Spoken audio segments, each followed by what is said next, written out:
Bien, buenos días. Vamos a continuar hablando de potenciales de membrana.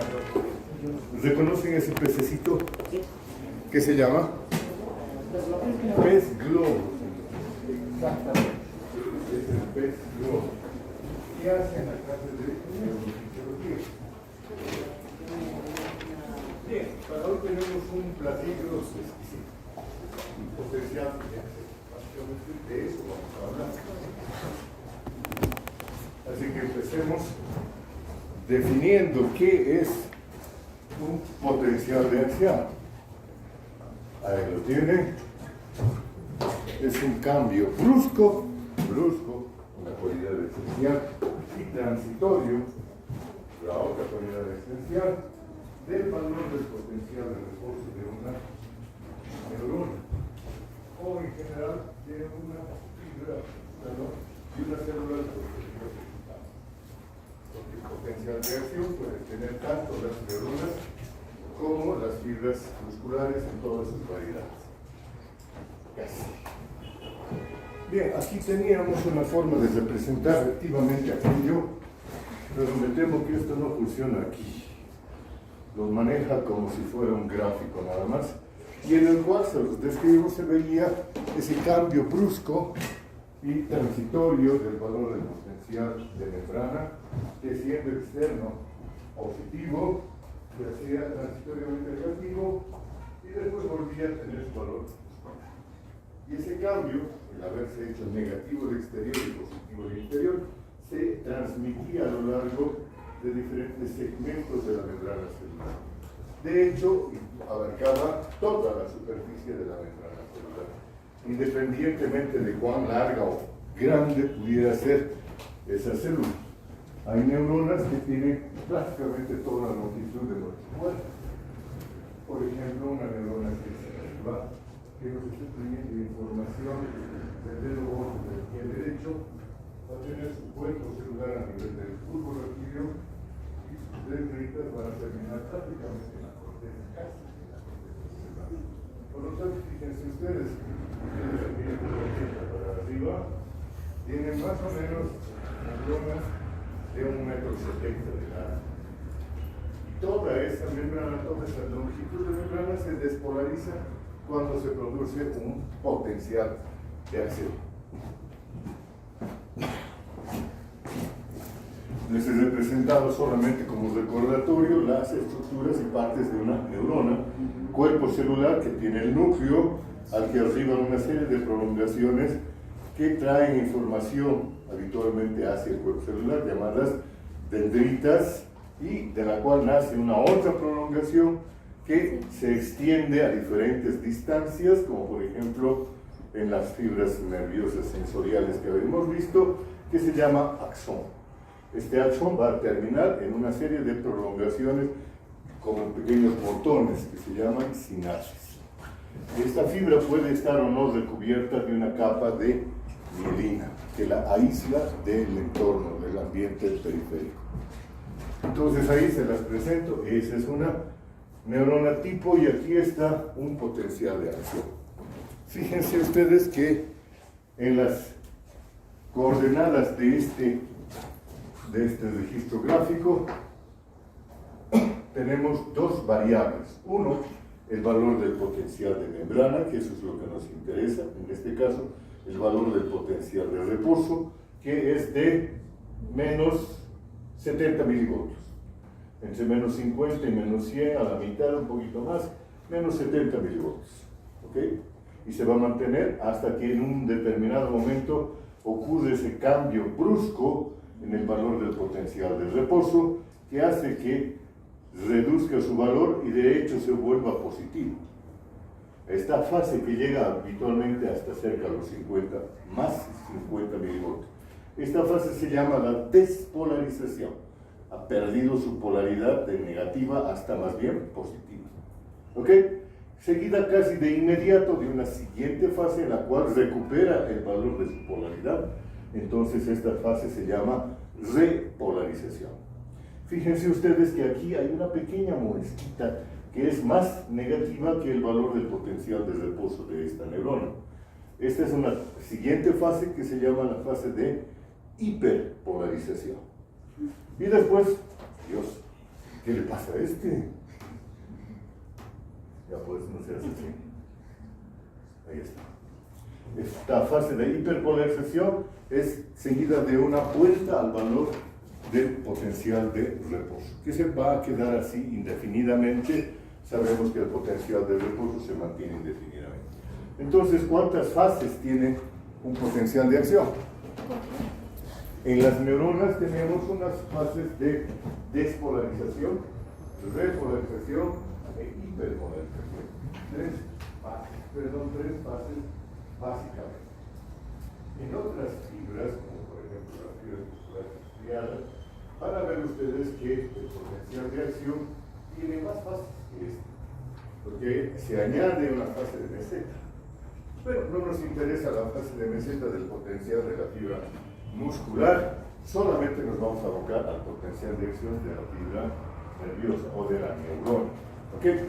¿Cuánto dura un potencial de acción? Ahí abajo hemos puesto una escala, pero no está en centímetros ni en milímetros, está en milisegundos, porque la áfrica está referida al tiempo.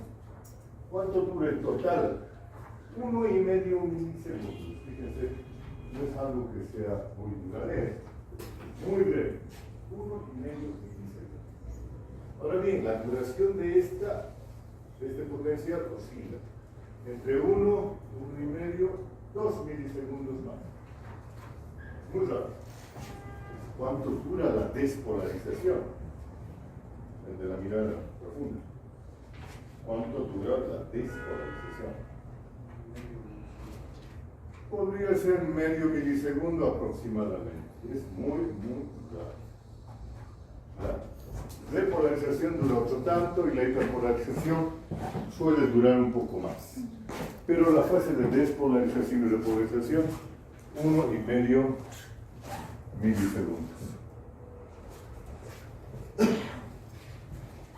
La despolarización se debe a la existencia de estos elementos proteicos en la membrana celular, digámoslo sin opaco. Los canales de sodio, voltaje determinado, canal sodio, voltaje determinado. ¿Qué significa esto? Es una estructura proteica que atraviesa la membrana celular. En el extremo superior izquierdo de la gráfica ustedes van a ver todos los elementos proteicos que intervienen en el canal.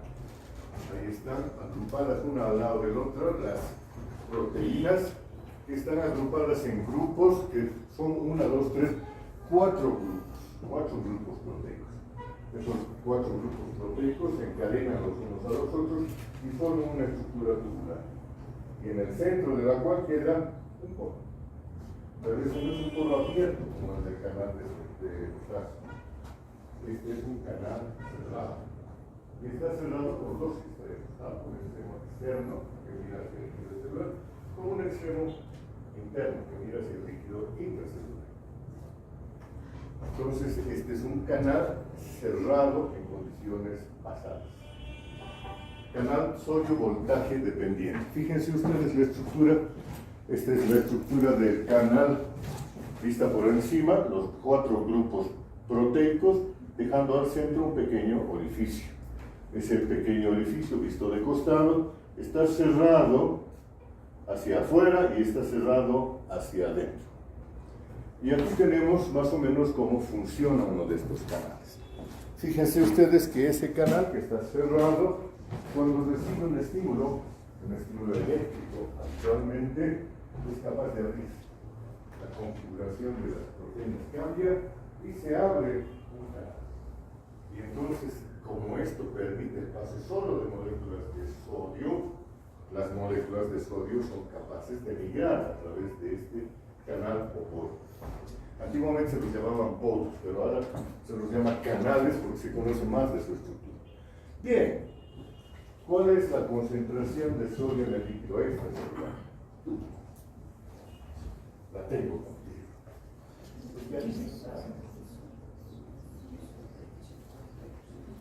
Todos los talleres, por favor, no me dicen que es memoria del átomo. ¿Cuánto es la concentración de sodio en el líquido extracelular? Eso lo tienes que llevar prácticamente a la escuela. Nada más, un poco más. Dale más.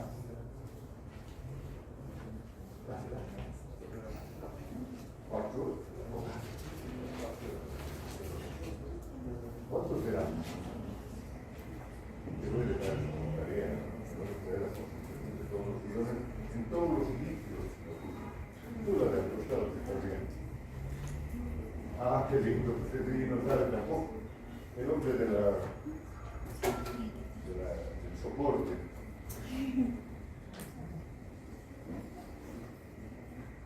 No. Ah, ya va 3. Dálvaro. No, no es 142, habíamos fijado un poco arbitrariamente la concentración normal de sodio en el líquido. 142. Eso, ¿o qué cosa está bien? La cerrada. La cerrada. ¿Perdón? No. El diablado se está haciendo loco.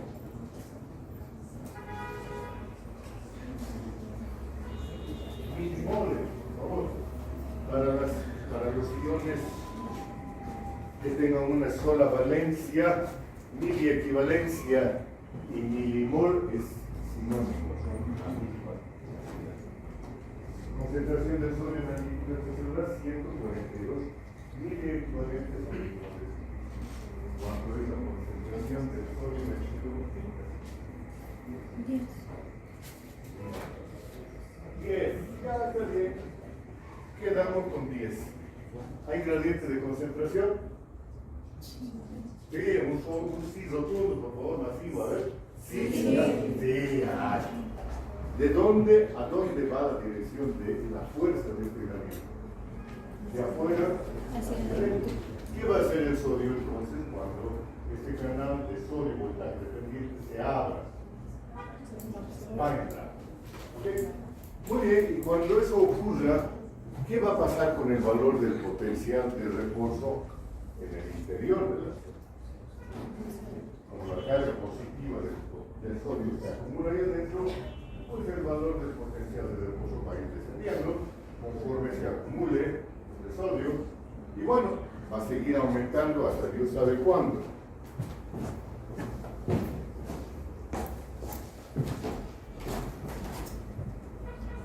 Aquí tenemos representado ese fenómeno que ustedes ya lo han entendido y me lo pueden describir. Fíjense en el extremo superior izquierdo de la gráfica. Ponemos graficado el valor del potencial de reposo, que estaba en menos 70 por ahí, apenas se ve, y que bruscamente desciende hasta alcanzar un pico. Ahí abajo de la gráfica hay una concentración, una tablita con las concentraciones de sodio en el EC y sodio en el líquido. Un gran gradiente de concentración y por lo tanto una entrada masiva de iones sodio por esa gran diferencia de concentración. Muy bien, el proceso por el cual un canal de sodio voltaje dependiente que estaba cerrado se activa, se abre, permite el paso de los iones sodio y después puede inactivarse, como en este caso, cuando por la configuración de las proteínas se cierra por dentro. Esta es una condición de inactivación. Esto es abierto, cerrado, activado, cerrado o inactivado. Pequeñas variaciones en la terminología que hacen a ciertas propiedades de este canal de sodio voltaje. Ya las veremos en su momento. Muy bien.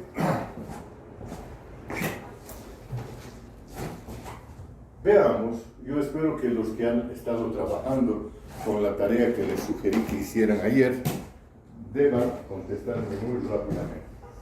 ¿Me pueden calcular el valor del potencial de equilibrio iónico del sodio? Sí, pueden, claro, sí, lo hemos hecho. Saquen una hoja de papel, pongan nombre, fecha, y ahí abajo tiene la pregunta, valor del potencial de equilibrio del sodio.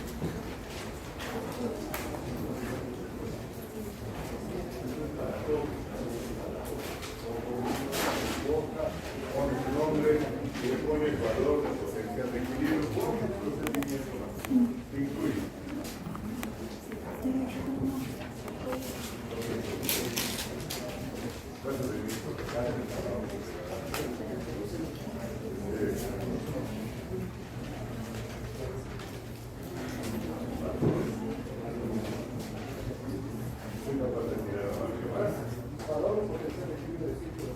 Del sodio, mejor, del sodio. Valor del potencial de equilibrio del sodio. No le va a pasar nada.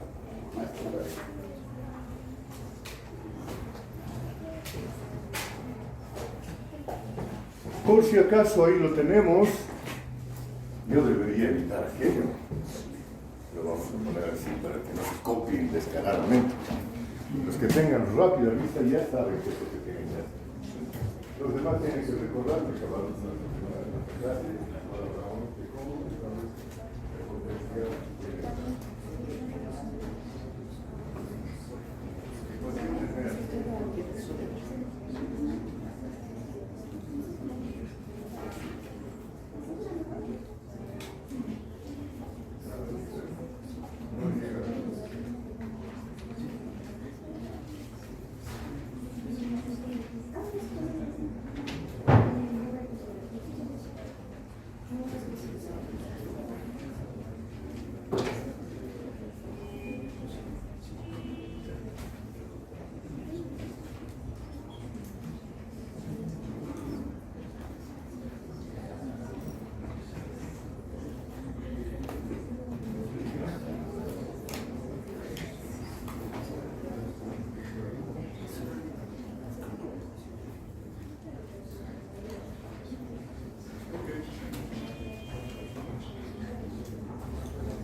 asumo que todos ya tienen la respuesta. No la desechen.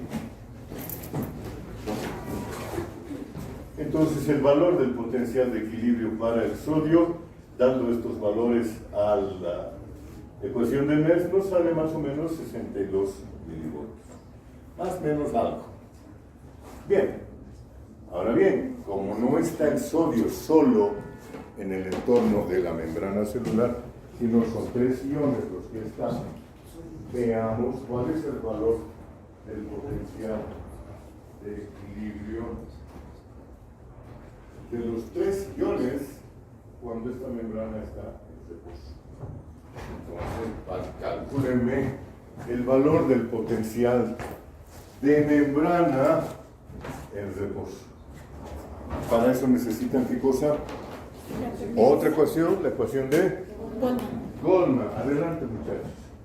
Ahí tienen los valores de concentración y trabajen con eso rápidamente. No se nos pase toda la mañana.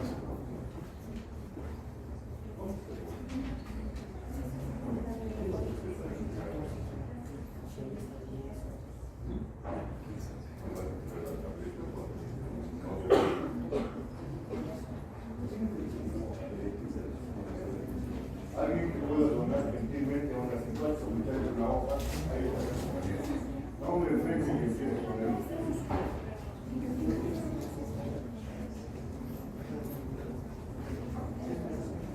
Valor del potencial de membrana en reposo de esta membrana.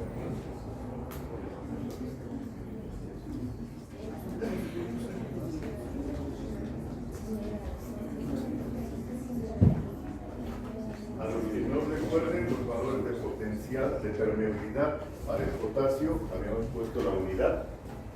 El potasio es el que dirige toda la relación con los otros iones. Para el sodio era 0.04 y para el cloro era 0.45. Perfecto, por lo cual, con esos valores calculen el valor del potencial de membrana de esta célula.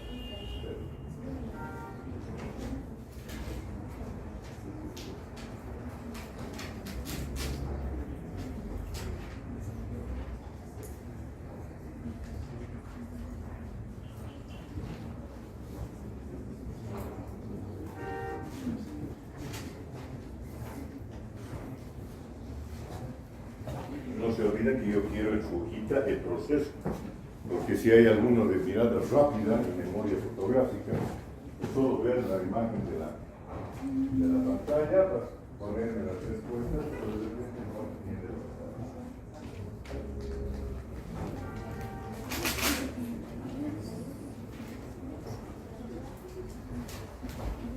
está. Bien, ya deben tener el resultado. ¿Cuánto es?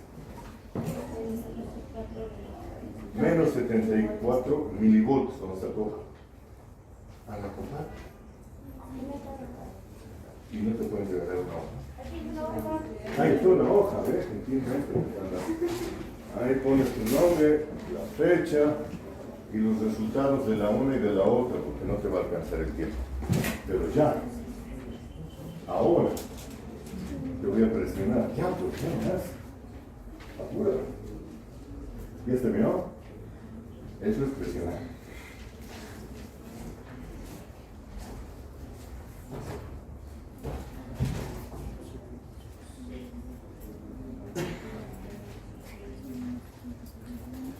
¿Listo? ¿Ya lo tienen?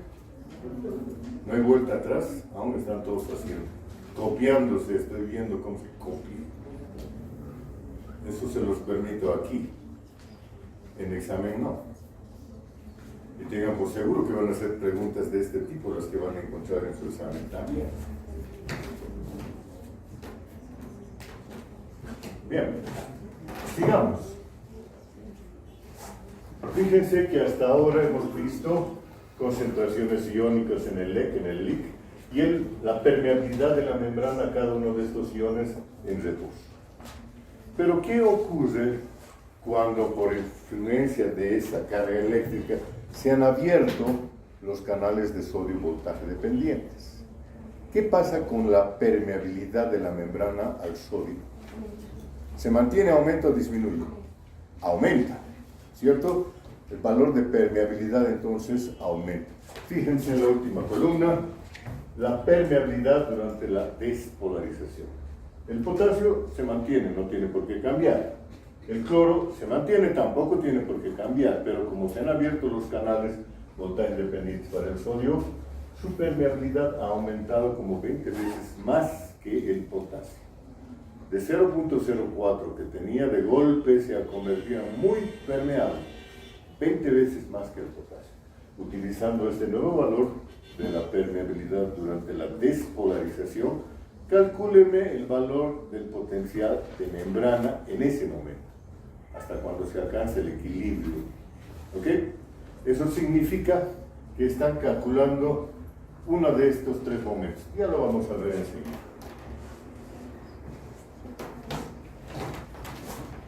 Entonces, valores de permeabilidad se mantienen para el cloro y el potasio, pero cambia a 20 para el sodio.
¿Ya? ¿Listo?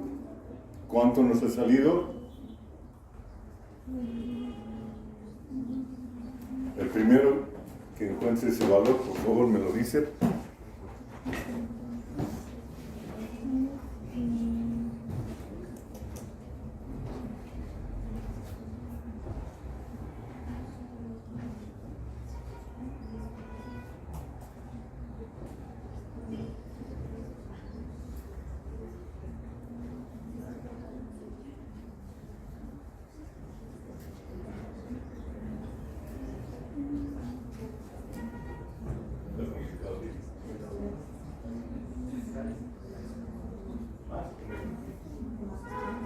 Positivo 52, punto, redondearlo a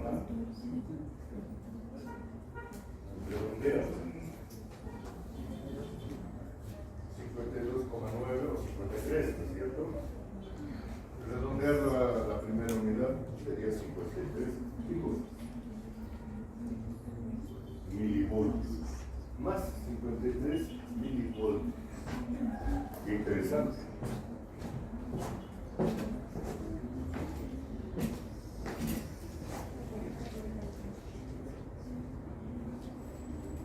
Bien, muy bien. Espero que hayan terminado. Vamos a ir adelante. Vamos a esta gráfica entonces que tiene en momentos todo lo que ustedes han hecho en este momento. Fíjense, han calculado el valor del potencial de equilibrio del sodio. 62 milivoltios. ¿Qué significa eso? ¿Qué significa el potencial de equilibrio del sodio? Explíquenme en términos de proceso de movimiento de iones sodio. ¿Qué significa esto? Que cuando la membrana tenga un valor positivo en el interior y el sodio sea el único ion que se mueve a través de esa membrana, los gradientes de concentración van a ser combatidos por los gradientes eléctricos cuando la membrana tenga un valor de más 62 milivoltios. A eso lo vamos a llamar el momento 1. Como el sodio no está solo, sino en realidad es parte de una constelación de 3 iones, hemos calculado el valor del potencial de equilibrio para los 3 iones, que es lo que conocemos como valor del potencial de reposo para la neurona. Y ustedes me han calculado que es de menos 74.35, ¿sí? Menos 74 milivoltios. Este es el momento 2. Y lo que han calculado ahora, cuando hemos visto que aumenta la permeabilidad de la membrana para el sodio a 20 veces la del potasio, nos sale más 47.7 milivoltios. ¿Sí? ¿Estamos más o menos por ahí? ¿Le han dado eso? Tienen cara de extrañeza ustedes. Y ese es el momento 3. ¿Ok? En esta gráfica, ¿dónde está o dónde estaría el momento 1? ¿Forma parte de la gráfica el momento 1? No, porque no hay un cálculo del valor del potencial de equilibrio iónico del sodio. Aquí estamos hablando del potencial de membrana. Entonces no hay un lugar para el potencial de equilibrio iónico del sodio, pero lo hemos añadido. Está marcado en algún lugar de esta gráfica. ¿Dónde está? Entonces ustedes ven 0, menos, menos, menos, 0, más, más, más. Más 62 está más arriba de 50. ¡Tarán! Aquí hay una estrellita. Esta estrellita entonces tiene el valor 1. Es el primer momento. Este sería el valor del potencial, del punto de equilibrio iónico del sodio si el sodio fuera el único ion a ambos lados de la membrana. ¿Ok? Entonces el 1 ahí. ¿Dónde está el momento 2? Menos 74.35. ¿Dónde lo encuentro? En la línea horizontal que ustedes ven aquí extenderse indefinidamente hasta que aparece este cambio brusco. El valor del momento 2 es este es el valor del potencial de reposo de esta celda. ¿Estamos? Muy bien, empezamos con la historia. ¿Dónde está este valor? el valor del momento 3 en la gráfica. Ustedes fíjenmelo, por favor. Estará aquí, aquí, aquí, aquí, aquí. Ups, Jesús. Ya. Ya está. ¿En dónde está el valor del momento 3?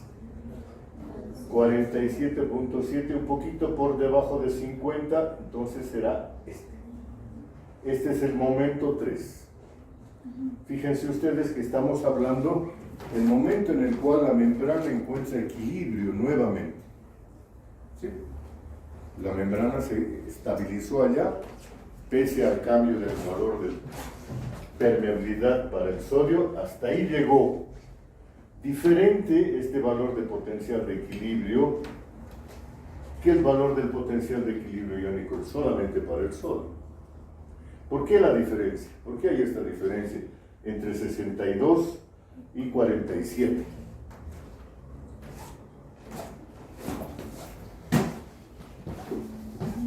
Escuche con suma atención sus explicaciones.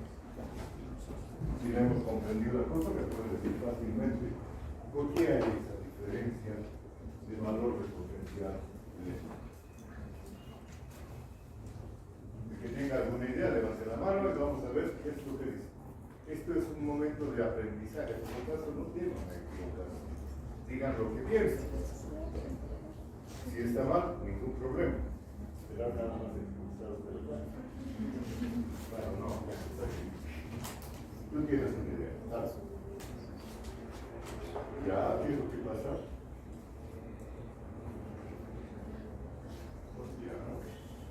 ¿Qué iones eran?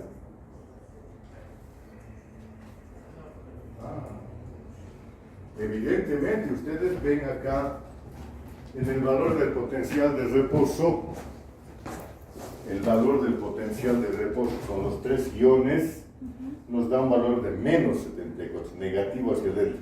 El valor del potencial de equilibrio para el sodio es más 62, positivo adentro.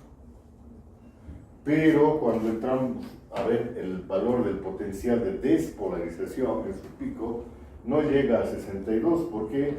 Por el efecto de los otros 2 iones que están ahí metidos, cambiando la permeabilidad a cargas positivas y negativas. Por eso es la diferencia entre 47 y 62. ¿Estamos?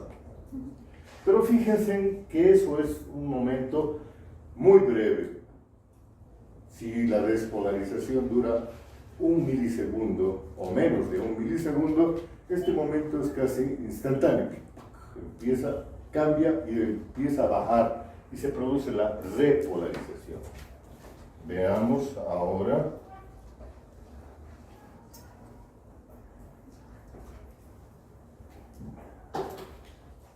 la siguiente fase, la repolarización.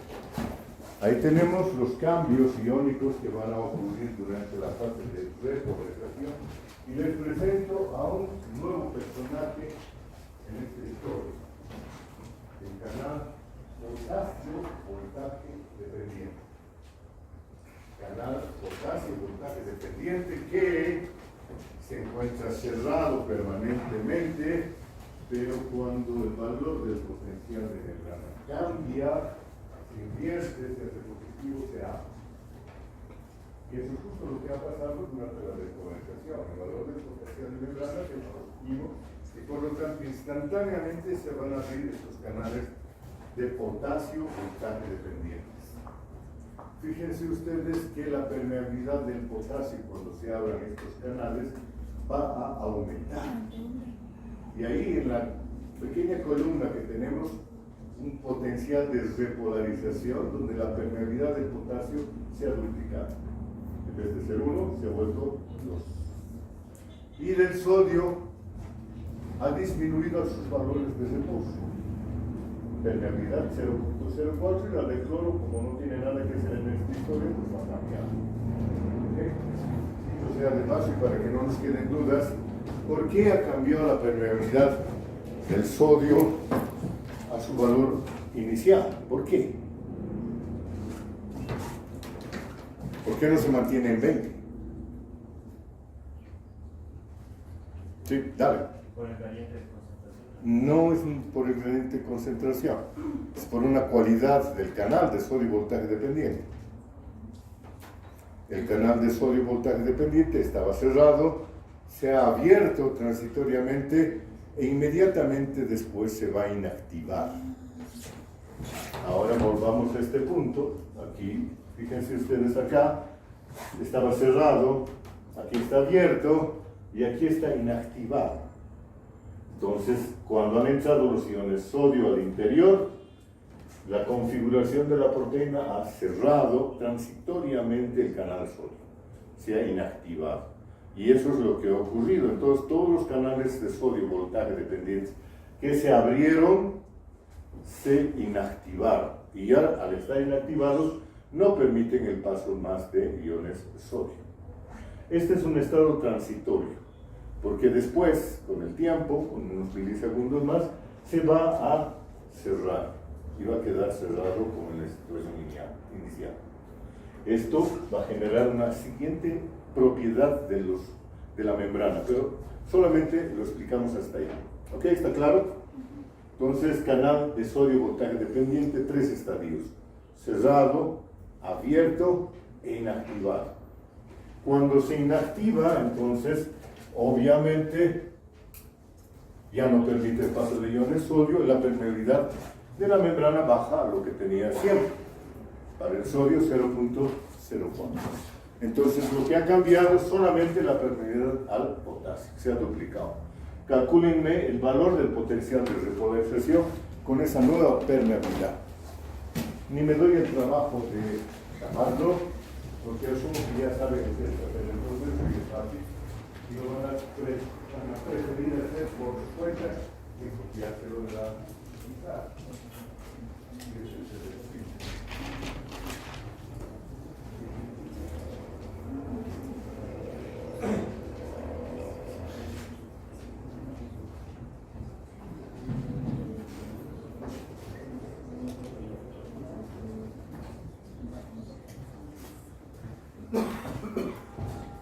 Entonces, para el cálculo del potencial de repolarización usamos la misma vieja ecuación de Goldman, en la cual cambiamos los valores de permeabilidad nada más y utilizamos los mismos valores de concentración.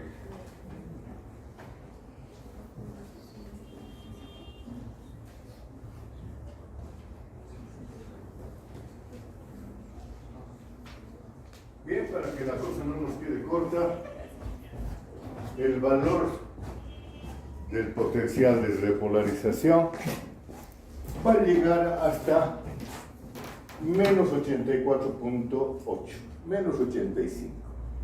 Menos, para decir, por debajo de 0, un poco más abajo del valor del potencial de reposo, que era el 74, era 74, ¿no? Este ha llegado a menos 84. ¿Por qué? Porque el potencial de equilibrio para el potasio es un poco más bajo incluso que el valor del potencial de membrana. Y entonces hemos tenido la fase de la repolarización y hay un inicio de otra fase, la hiperpolarización. La hiperpolarización depende entonces del valor del potencial de equilibrio del potasio. ¿De acuerdo? ¿Sí? ¿Está claro? ¿No es muy abstracto? Pongan cara de inteligentes. Y además de eso, pues aquí tenemos un otro elemento. Pues la bomba. No se olviden que ahí está permanentemente la bomba sodio-potasio ATPasa, que es una bomba electrógena. Está sacando cada momento 3 sodios por 2 potasios y cloros. Y por lo tanto, hemos visto que es una bomba electrógena. Al activarse por la diferencia de las concentraciones, hace que salga una mayor cantidad de sodio que lo que entra de potasio. Y por lo tanto, genera un poquito más de carga eléctrica sobre el valor del potencial de repolarización. Entonces, la fase de hiperpolarización depende de 2 factores. Uno, lo decimos de entrada, del efecto electrógeno de la bomba sodio-potasio, que al sacar más cargas positivas que las que mete, hace que aumente un poquito el valor del potencial dentro de las células. ¿Sí? Está sacando más cargas positivas que las que mete. Genera un poquito más de carga negativa. Y el efecto del valor del potencial de equilibrio del potasio cuando ha aumentado la permeabilidad de la membrana del potasio. Entonces esos dos elementos intervienen para generar la fase de hiperpolarización. ¿Está claro hasta ahí? Fácil, transparente, cristal, no hay ningún problema. Una cualidad transitoria e interesante. Cuando se ha aplicado un estímulo eléctrico sobre esta membrana y hemos logrado generar un potencial de acción, aunque apliquemos un nuevo estímulo inmediatamente cuando se está produciendo el potencial de acción, o inmediatamente después que se ha producido el potencial de acción, ya no hay respuesta. Ya no hay respuesta, no se vuelve a despolarizar la membrana, tiene que pasar un cierto tiempo para que recupere su valor de polaridad y su reactividad. A esa se la llama la fase de... ¿Qué se llama? Bueno, refractario, periodo refractario. Fíjense que el periodo refractario lo subdividimos en absoluto y relativo, pero en realidad es una fase en la cual no hay reactividad de la membrana. ¿Por qué no hay reactividad? Porque los canales de sodio voltaje dependientes están inactivados. Y ahí viene la importancia de la diferencia entre lo que es estar cerrado y lo que es estar inactivado para el canal de sodio voltaje dependiente.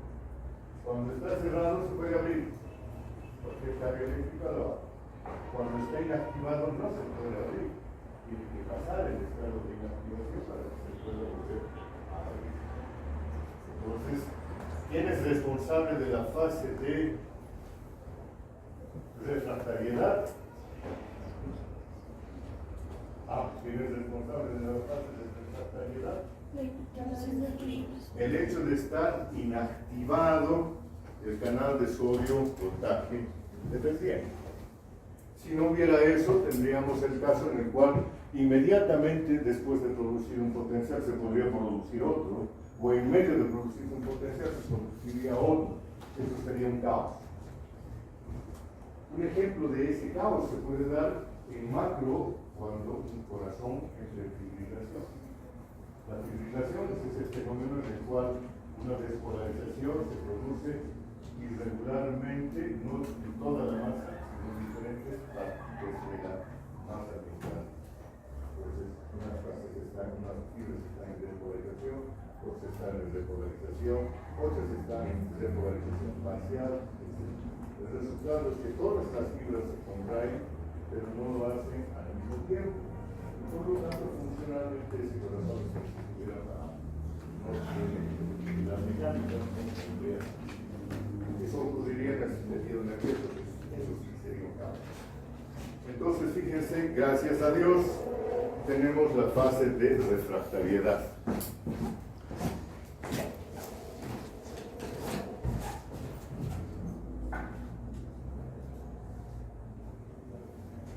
La propagación la vamos a ver mañana. Hasta ahí nomás hemos aprendido. Ahora, por favor, todos pasen sus hojas hacia la parte central del pasillo, al compañero que está mirando al centro del pasillo, por favor. Todo el mundo, quiero ver todas esas hojitas aquí. Me interesa ver sus datos. Dime. O sea, el día de ayer. Ya, pues si ustedes quieren ponerla, no hay problema. Les había dicho que esto era una tarea libre, que querían hacerlo bien, pero esta de ahora sí es importante, me sirve para mi control, necesito que me la pasen. Ya, pues rápido, vamos.